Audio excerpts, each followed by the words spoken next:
How lawyers can tell when you're lying in 3 steps. Step 1, we see what you're like when you're telling the truth. Can you order the Star Wars movies from worst to best? Oh, easy. Rise of Skywalker was an incoherent mess. Attack of the Clones is the worst prequel, followed by Phantom Menace. Force Awakens got worse with time. Return of the Jedi is the only bad Tridge. I'm a bit of a Last Jedi apologist. Revenge of the Sith was low-key sick, and A New Hope, and then Empire, respectively. Step 2, we say something we know is wrong to throw you off. Most rehearsed liars are terrible at improvising. And you said it was impossible to do the breaking and entering because you were at Burger King at the time, correct? Yes.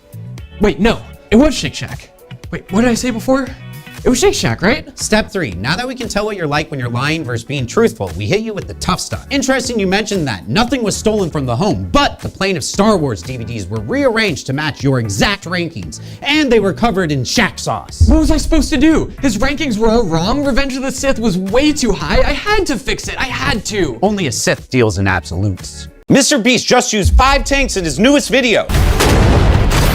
But how is owning a tank even legal? It's not, or at least it's not legal to own a tank with working artillery. Well, how did he even get them? There's only one place on Earth where it's legal to fire a real tank missile for commercial use. Can you guess where it is? Texas, obviously. An owner of a ranch in Texas got special permission from the ATF, kinda like this. May I blow up stuff with tanks at my ranch? Sir, you're in Texas. Of course. So Mr. Beast didn't even buy these tanks, just whatever fee these guys charge to blow up stuff in their backyard. But Mr. Beast loves blowing money, literally, which is where there may be some legal trouble. Literally about to rain missiles upon this $500,000. Mr. Beast may have gone to the only place on Earth where it's legal to fire a tank, but you know what's still a crime? Defacing currency. Even though it's rarely enforced, defacing currency can land you with a fine or up to 5 years in jail. So hopefully that money was fake, but if it wasn't, the guy has 5 tanks, who's gonna stop him? Boy, oh boy, I'm so glad I got myself this new watch. Gotcha! No! Oh! Hey man, you seem pretty upset that I took your watch. Here you go. Is theft still a crime if you return the item? Yep, stealing is still a crime, even if you get a sense of remorse and try to make things right. Once a person commits a crime of any kind, they can be tried in court. However, thanks for returning this. I'm not going to press charges. Nice. But the state's going to press charges. The state can still go after criminals, even if the victim doesn't want to press charges. See you in court, little bro. No! Returning the item could also make your chances in court better. Your attorney could advocate for your character and also build a case that reflects your guilt. Your Honor, my client immediately regretted stealing my watch. Look at him. He's a good boy. Thanks, Mike. Your Honor, I'm so good. He's really good, Your Honor, and he didn't mean anything by it. I didn't mean a thing by it, Your Honor. I really am a good person. He's a really good guy, Your Honor. He's a really good guy, Your Honor. 3 ways to make sure the cops never pull you over. Number 1, chill with the lights. Jeez, this guy is slow. I'm gonna flash my lights at him. That'll show him. Flickering your lights brings a lot of attention to you as an aggressive driver, and police take notice. Go, dude, let's go. What are you? Oh, come on. Number 2, keep it classy. Yeah, I got 20-inch rims, lights on the bottom, big spoiler.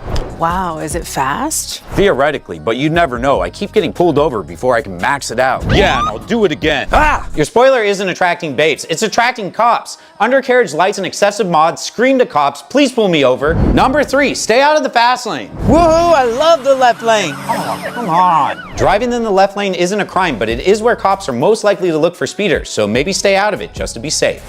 Mike's been helping too many people. I haven't pulled anyone over in months. I'm going back to school. Is it illegal for the NFL to rig the Super Bowl? Gentlemen, I distributed the scripts for the playoffs. Yes, all players have read the script and agreed to the terms of the postseason. If the NFL was scripted, every organization and player would need to be in on the conspiracy. Plus, the NFL could face lawsuits for violating their own constitution that prohibits fixing games. What's that, Miss Swift? You know you want the Swifties to tune into the Super Bowl. The Chiefs have to win. And what about my stands? There's vomit on my sweater already. Mom spaghetti. That's a lot of new viewers. Wait, all the money's on the 49ers. I'm gonna make a killing if they lose. Just call up the 49ers and tell them to throw the game. We do it in the WWE all the time. The NFL is a sports entertainment company after all. That's actually a common misconception. The Supreme Court found that NFL teams are actually separate entities that do not have fully aligned interests. So you're saying we need to be more subtle with the rigging? I happen to know someone who specializes in that. I can assure you that pass interference will be called when necessary to make sure the Chiefs win the game. Excellent. However, if the NFL bribed referees to fix games, it would be illegal and violate the Sports Bribery Act. Things your boss thinks they can do, but can't. It's time for your performance review, hot stuff. Oh, how'd I do? Your numbers are looking good, but your arms are looking better. Nice. Man, my arms are for working, not for squeezing. Excuse me? Number 1, workplace harassment can be anything from lewd comments, unwanted advancements, and definitely unwelcome touching of any kind. Aw, cutie, I can't harass you. You're a man. A big, strong man. Oh, God, I love it when they're dumb. All right, my bad. Number 2, even though it's less common, harassment can come from anyone of any gender. All right, Mike, you keep being a prude, I might have to demote you and teach you a lesson. Oh, well, I guess I want to keep my job, so I guess you got me. Number 3, retaliating against victims of harassment with things like demotion or termination is definitely something you can sue over. Listen, ma'am, you say one more suggestive thing to me, I'm reporting you to HR. Fine, I'll quit oogling all that eye candy. Now get back to work. That's better. Things you think are illegal that are actually totally legal. Number 1, owning a monkey as a pet. What up, fam? This is Marcuccio. He's my little buddy. Not only is this legal in 38 states, but in Oregon, you can have a monkey as a service animal. Hey, we did it, boys. Marcuccio is a registered support monkey. Hey, Marcuccio, where are you? I gotta find him before he poops in my yard. Number 2, arsenic in our food. Arsenic is a super dangerous chemical that prolonged exposure to can really damage your health. Delicious. It's banned in most European countries. But in the States, there's no ban on foods containing arsenic. Freedom. Sir, it seems the ambassador has been poisoned. By who? TGI Fridays. And number 3, growing green. Yo, what up? Started flexing my green thumb. Okay, that's Granddaddy Perp, that's Pineapple Express, and that's a third one. Yeah, as long as I live in one of these states and it's not like a whole op, I can grow some of my... Wait, what's that smell?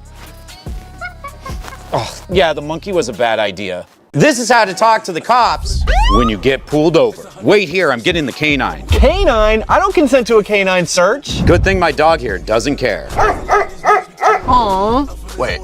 Police actually don't need consent to let the canine sniff outside your vehicle. If the canine is on site, it's Sniff City. I'll be back, I'm getting the canine unit. How long is that gonna take? I'll just be a sec, I'm gonna call it in. Canine will be here and we'll get to sniffing. Okay, I'll be right here. Before they get the dogs, ask if you're free to go. Unless they have reasonable suspicion, they can't keep you waiting extra time. So don't be a chump and volunteer to wait. Am I free to go? Listen, I don't have reasonable suspicion, but the canine unit's adorable, so wait here. A few moments later. Who's a big, tough canine unit? You are, sniffing those drugs, good boy. Bruh. If the cops make you wait, it's best to follow their order, but you'll want to argue in court that the search was improper without reasonable suspicion. Just make sure you hire a good lawyer. Can you get kicked out of school for violating dress code? No, you can't wear that in here. Go to the principal's office. What? I'm not allowed to freely express myself at school anymore? Your shirt says, "Free my boy Greg." Greg was caught lighting fireworks in the bathroom. Allegedly, Mike. Number 1, freedom of expression is protected by the First Amendment. That's right. I'm peacefully protesting a wrongful accusation. The First Amendment lets me do whatever I want. But I need to keep order in my classroom, and your shirt breaks the rules. What rules? Number 2, schools do have a right to limit your freedom of expression if what you wear is vulgar or inappropriate. Exactly. Bro, it's literally the photo that the school takes. How could that be vulgar or inappropriate? He's got a point. You guys sell books full of those. Well, it's distracting the entire class. Number 3, you can't wear anything that interferes with another student's ability to learn. I was literally just taking notes. No one got distracted until you got all butthurt. And Greg's innocent until proven guilty. Yeah, well, fine. Thanks, Mike. Hey, would you want to represent Greg at his trial? Oh, I'm not touching that one. 3 ways you're making your car a target for criminals. Number 1, tinted windows. These flowers ought to get me out of the doghouse for being robbed so much, they'll be safe in here with my tinted windows. You may think these hide what's inside, but do you know what this layer of sticky window tint does? Instead of your glass shattering, it holds all the glass together for easy cleanup. Wow, that was too easy. Aw, for me? I shouldn't have. 1 second, honey, I got a surprise for you. Oh no, my flowers! I gotta go get more. Number 2, leaving your car running. I'll only be a few seconds. I'm sure my car will be safe. A few minutes is all it's gonna take for an opportunistic criminal to swoop in and take your ride. All right, flowers for my new missus. Dude, where's my car? I left it here running. Yeah, it's still running, away. And number 3, parking in dark, quiet spots. We're gonna try this one more time. No one will find my car here. A dark, quiet corner may seem safe, but it's safe for criminals, not your car. Oh, I almost forgot. Again? Why is it always me, Mike? This is what to do when your RA says, "It's your residential advisor, open up." Whoa, it's the RA. Make sure you know your rental agreement so you can avoid unnecessary conversations. Actually, my lease agreement prevents campus personnel from searching my room without my consent. Take another look at your campus rules. This is university property. I can come in. Here are some ways to de-escalate the situation. Very well. If you have the authority to search my room, go ahead. But I'm not consenting to the search. Do you have any pot in here? I don't have to answer that question. Whoa, it's actually really clean in here. Not too much to search around for. Since I keep my room clean and orderly, my RA is less likely to search my space. I also try to keep a good relationship with them since their job is to look out for me. But what happens if campus police, bucko? Ah! Campus police have the same authority as your RA, but you always need to make sure. Are you campus police or county police? County police. Let me just go take a look at some of Law by Mike's other videos about cops entering private property. Yep, you can't come in without a warrant. Better luck next time, bucko. Can you run for president from jail? You're in there for life, buddy. Kiss your Oval Office dreams goodbye. Not so fast. I want to talk to my lawyer. Well, fine. I'm sure he's not so great. Yeah, he's okay. Right, Mike? Bye-bye, Mike.